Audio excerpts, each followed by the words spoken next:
耶羅，佢係帶領最早嘅10個傳教士去阿根廷。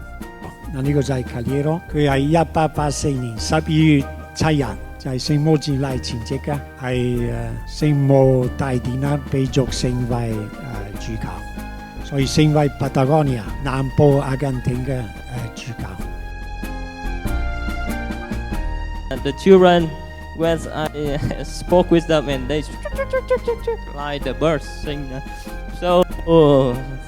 still hard. 係我嚟中華會省就學廣東話就得啦。之後慢慢發現可能廣東話都唔夠，可能遲啲要學普通話或者係我哋講係國語。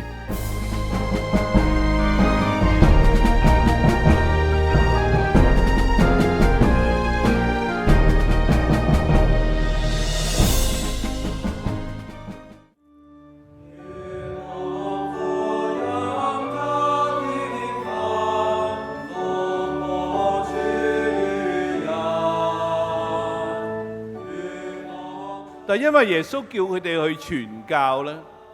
就呢一個嘅命令咧，使到教會2000年以嚟係做緊呢個工作，而我相信亦都會繼續。150年之前，鮑思神父用咗同一句嘅説話去鼓勵呢一批嘅傳教士，你哋去傳教啦。1906年120年之前呢，我哋嘅所熟悉嘅雷明道主教呢，原本佢冇諗過我要做一位嘅慈幼會會士，我諗住要做一位嘅獸醫，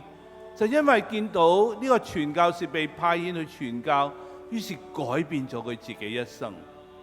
喺呢度好希望我哋在座有好多年青人啊，今日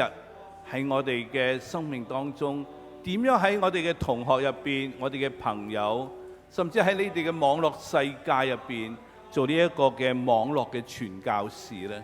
將呢一份正確嘅呢個正能量去同人去分享咧，完全彰顯基督以愛解困，而你可成為鹽與光，傳送愛念到達各地，光照四方。你若去尋世上最真，只需信賴基督照耀人群。